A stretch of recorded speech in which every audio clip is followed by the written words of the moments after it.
So what we did in renovating our digital storefront was what we took students, faculty, and staff, and we looked at their points of view and how they used our current site to request services and materials. We expanded our entire catalog to be accessible on the site, as well as we expanded payment methods and accessibility.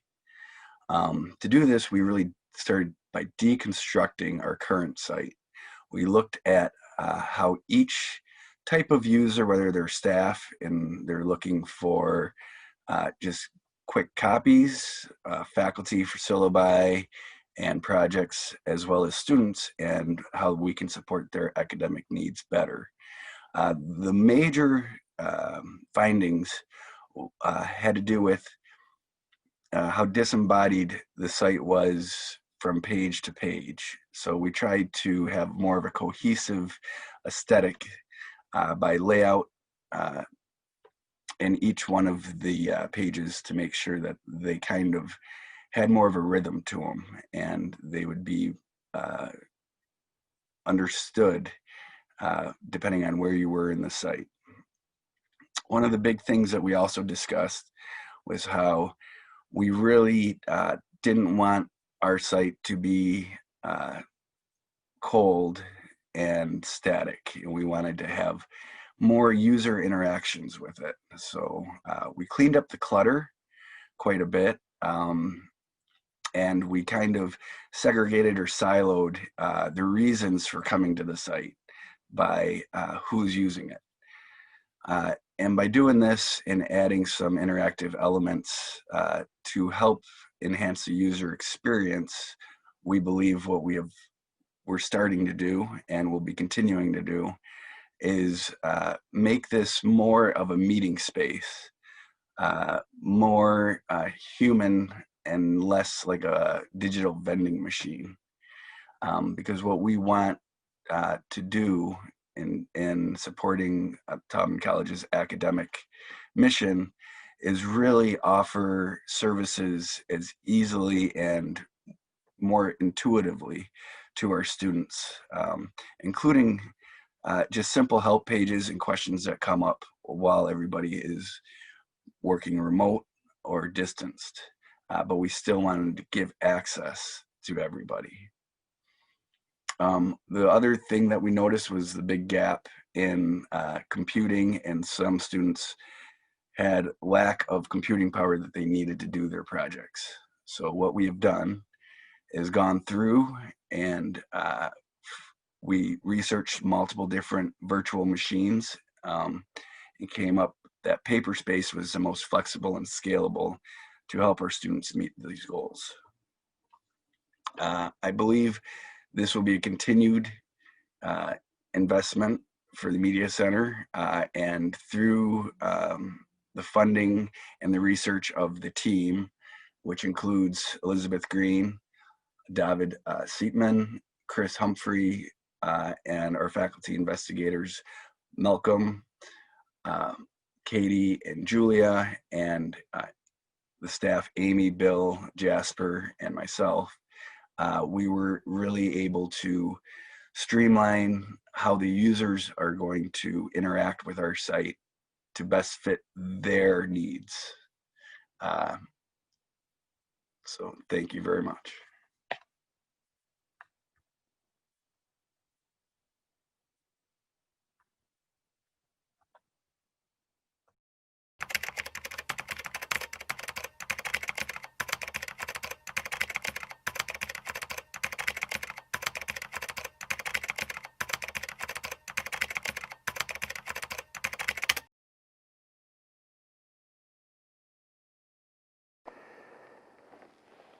Hello everyone, my name is Matías del Campo. I'm an Associate Professor of Architecture at the college.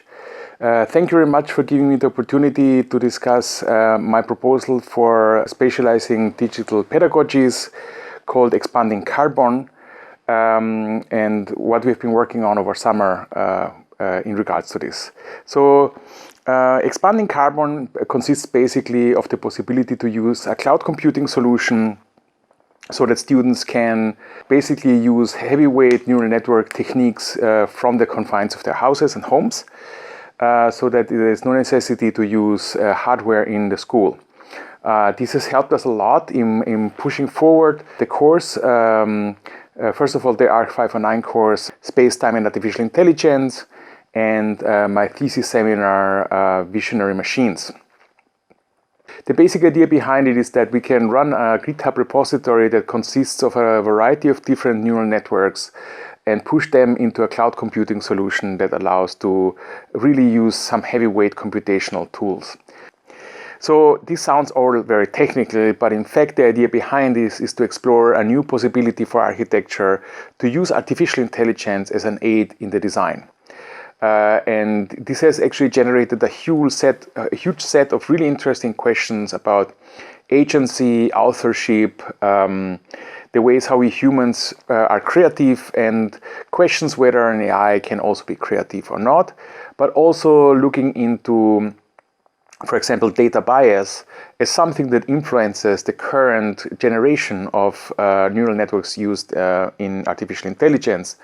And we discussed this in the course and in the seminar in depth. So it is indeed a research on a novel trajectory in architecture that allows really to understand that, that artificial intelligence can be used either as a tool of expediency and of optimization on the one side, but on the other it also can be a profound tool of interrogation about the human condition, post-human ideas, post-digital ideas, and also the possibilities to understand where we are standing within a universe of creation where we as humans are probably not on the top of the pyramid of artistic creation anymore, but are starting to share a plateau of this artistic endeavor. So it is really an interesting possibility, and I'm very happy that Spatializing Digital Pedagogies choose my proposal for a grant. So thank you very much for that. It was amazing, and we're continuing to use this now in the upcoming semester, and I'm happy to look forward to see the final results of it.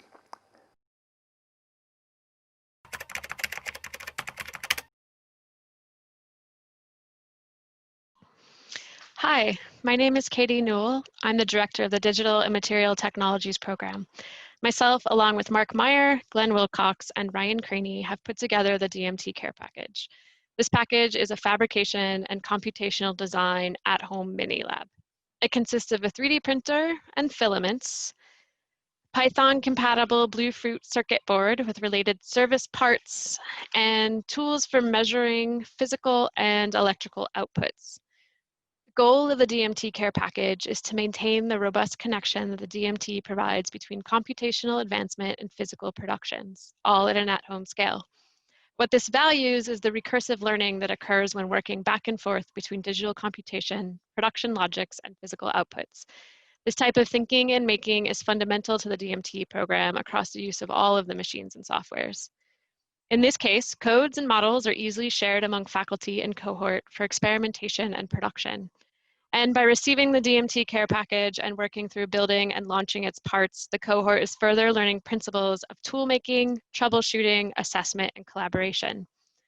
These items will be stitched into courses and discussions throughout the entire year and in support of self-driven brainstorms and research that is both standalone and interconnected with the lab. The D.M.T. Care Package team and the D.M.T. cohort is very grateful for this initiative. Thank you, Spatializing Digital Pedagogy, especially Anya, Jacob, and Dean Massey. We are already enjoying the physical and computational care these tools have brought to the launch of our year. The next images you will see is the cohort generously sharing glimpses of their home setups. Thank you all.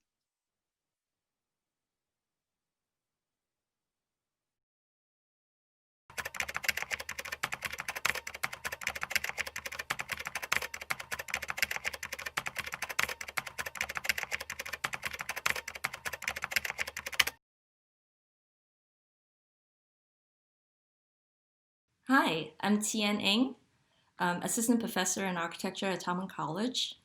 First and foremost, I want to thank our Dean, Jonathan Massey, and our Associate Dean of Academic Initiative, Anya Sirota, for the support of this Spatializing Digital Pedagogy initiative. Breaking videography, I think, is going to be instrumental for prototyping and making courses this year, given the remote learning component of teaching. So it will be easier to document work and communicate through the kind of dual perspective, whether it's for recording or for live casting. And also, hopefully, it will promote more innovative use of time-based medium for any kind of creative work. I want to thank the students, Mackenzie Bruce, Gabby Clune, and Jeffrey Richmond, who I would say this project is all of them. They've done an incredible job at designing, building, and testing all aspects of the project. And of course, the videos produced with the video card. And so what you'll see are two videos. The first one is more about the use cases of the video card, showing the different ways that it plugs into the different kinds of work at the Fab Lab. And the second video is a how-to demonstration video showing the setup and breakdown of the video card. It's intended as a reference video for essentially how to work with the card for different types of activities. So enjoy.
Hi, my name's Irene Brisson. I'm going to be talking about the Digital Doctoral Colloquium project on behalf of our team, DJ Taskin, Jichong Wang, Badr El-Badr, and Robert Fishman.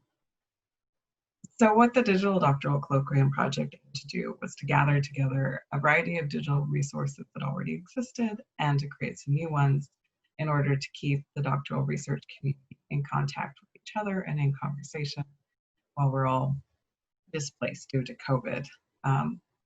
We want to both ameliorate the sort of specific challenges of COVID, but also address some of the pre-existing challenges that we face, including being more visible to the larger Taubman College community, bringing students and faculty together on a regular basis, and having centralized information. So the first thing that we undertook was less digital and more social, which is setting up a plan to integrate an existing course, ARC 801, for first and second year doctoral students with alternating week events, which will establish, we hope, a consistent event for dialogue and conversation amongst doctoral students, faculty, and other researchers at Taubman College in the University of Michigan. We wanted to make sure that this was easy to find and integrated with the rest of the digital projects happening at Taubman College. So we've integrated with the CMOK. And if you go to CMOK, you'll find in the, at least for right now, in the upper left-hand quadrant, the PhD Lounge of Our Dreams. And this directs visitors to what we're calling our digital bulletin board, which is a website which will be updated over the course of the semester with colloquium events, research in progress information about current research, student and faculty milestones, and find our Twitter and calendar and other sorts of background information about the PhD program, current students. What it also does is create it hosts two static links to digital spaces, i.e. Zoom meetings. So the first is our digital colloquium room, which is where we'll gather each or alternating Monday afternoons from 4 to 6 p.m.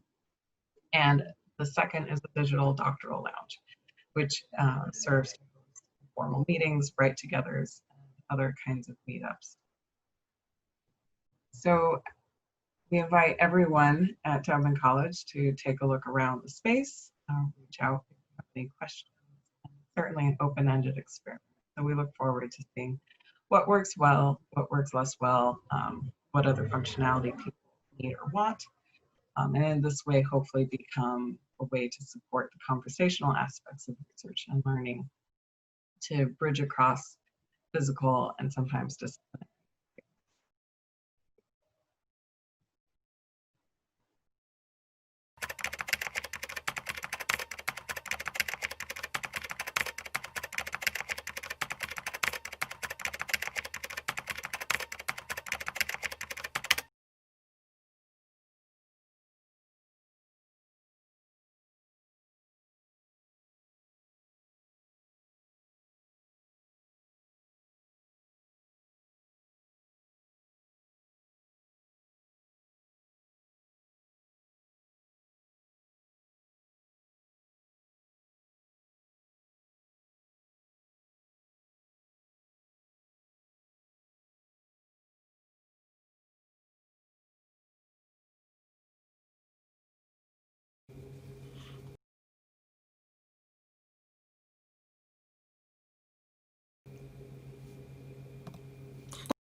Channel 2, Taubman Workshop Online. The idea behind the project is that to operate as a channel in the one sense as being a fictional TV channel, and it's another sense to think about the idea of this project as a channel of information. Our proposal is basically to put Taubman on screen. One of the things I think we noticed in the winter is that the most missing in all of our experiences is the synergies and happenstance that you find as being part of a design school. We were really taking that as the kind of problem. How could we create aspects of that in an online environment? And our source of inspiration was the Children's Television Workshop in Sesame Street, because it deals with an educational moment embedded in a spatial logic to cohere a bunch of random and disassociated information, which for us sounded like design school. The impact of the project we think are threefold. One is a learning proposal that the students who are working with us over the summer would learn how to make these videos, and the videos that they make, particularly for beginning design students, a sense of Taubman or sense of part of what that culture is and was. There's also a teaching model in that we are hoping to create a series of videos that would be lo-fi enough that others could see these